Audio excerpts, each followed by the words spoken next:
Thanks for choosing KRTV. First at 5:30, lawmakers are fighting to find a deal to avoid the automatic spending cuts that are set to set in March 1st. Unless Congress takes action, sequestration calls for a series of defense cuts of more than $500 billion over the next 10 years.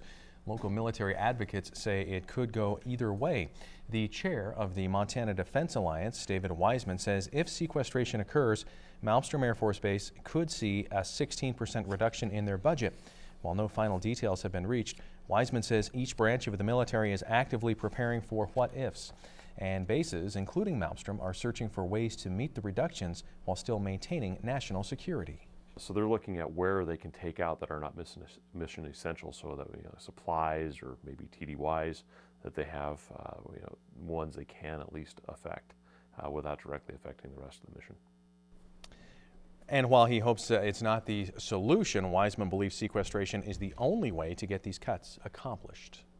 Governor Steve Bullock is partnering with the former president of the Montana Senate to reform the state's campaign finance laws. MTN's Marnay Banks explains more about this bipartisan effort. My mailbox, my TV, and my car radio were filled with nasty, misleading, and shameful advertisements throughout this last election. Governor Steve Bullock and Senator Jim Peterson come from opposite political parties, but both genuinely believe Montana's campaign finance laws need fixing.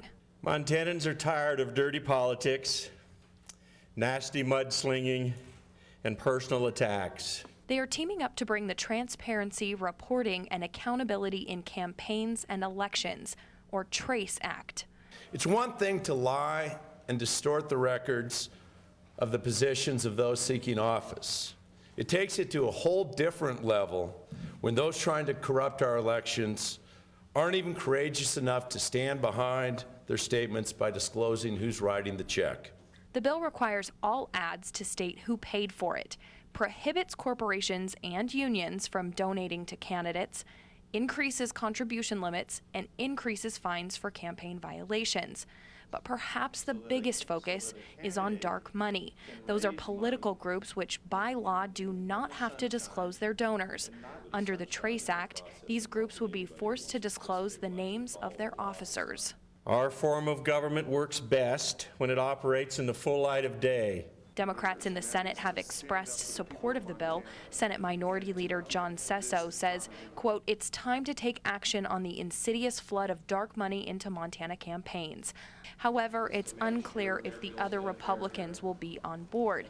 Senate President Jeff Essman says he looks forward to discussing the proposal, but, quote, "Montanans didn't send us here so that politicians can focus on how they get elected to their job.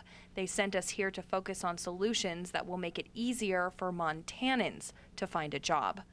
At the Capitol, Marnay Banks, MTN News. Attorney General Tim Fox says Montana is joining 10 other states in their challenge of the Dodd-Frank Act. The reform passed in 2010, changing banking regulations following the recession. Fox says it puts Montana at a disadvantage.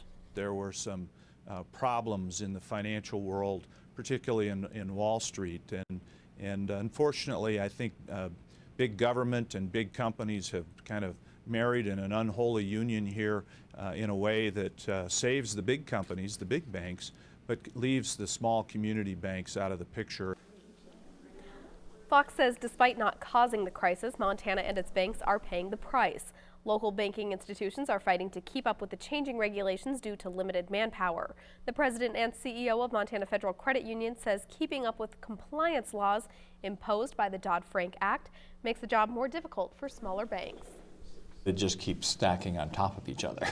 So even though when you get one done, sometimes they'll go back and say, well, we changed our mind, we're going to change the rules, so you have to go back and regroup sometimes.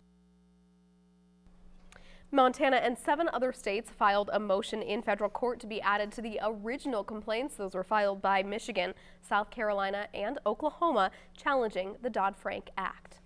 A new witness takes the stand in the rape case against former U of M quarterback Jordan Johnson. A clinical psychologist for the prosecution was called to educate the jury about sexual assault and trauma. Dr. David Lisak testified generically about rape victims and their reactions to a sexual assault. He said victims are often in fear and in shock after a rape and tend to minimize those situations. He also said that the victim giving her assailant a ride home, if she knows that person, is not uncommon. When it happens, it's not your normal experience. And because of that, the kind of behavior you see and reactions you see in somebody who's experiencing a trauma are very likely going to be different than what you'd expect from normal reactions. The defense pointed out that Lisak can't testify to this particular case because he doesn't know it. Lisak agreed.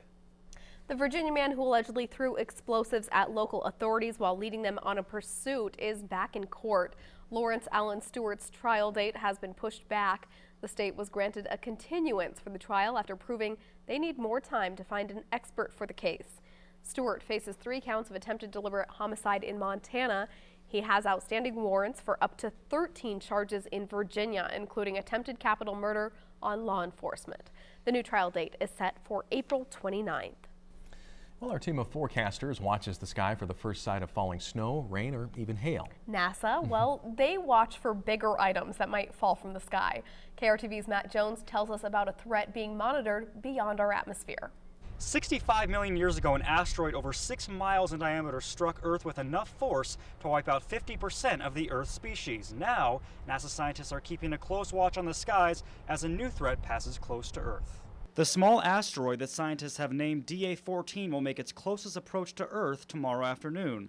So close, in fact, that it will pass inside the ring of weather and communication satellites. NASA's Near-Earth Object Program can accurately predict the asteroid's path with observations obtained, and the good news for us is that there's no chance the asteroid might be on a collision course with Earth. And unlike the giant asteroid that ended the era of the dinosaurs, this rock is just half the size of a football field. Nevertheless, scientists say that if it did strike Earth, it would hit with enough force to cause significant damage and change the world's climate. The next notable close approach to Earth will be on February 15, 2046, when the asteroid will pass 620,000 miles from the surface. And with over 500,000 asteroids within close proximity to Earth, scientists say we're bound to have more close calls in the years to come. In Great Falls, Matt Jones, MTN News. Time to get an update from another member of our Storm Tracker weather team. Mike, should we be prepared for more snow this evening? No, the disturbance that brought us the snow last night has moved to the south of us. It's now dumping snow in the Central Plains. We're starting to clear out across northern Montana, and I do think we're looking at a partly cloudy sky tonight. 19 right now in Lewistown. Boy, has it been colder today out there. Glasgow at 25. We're at 31 right now as we look live from the U.S. Bank iCam. Cloudy skies at the airport. Feels like 26 because winds are out of the southwest right now at 5. Partly cloudy this evening. Temperatures mid to upper 20s, and we will slowly cool off here. The winds have shifted, though. They're already out of the southwest. That warms us up. I'll show you just how warm we'll get coming up in Storm Tracker weather.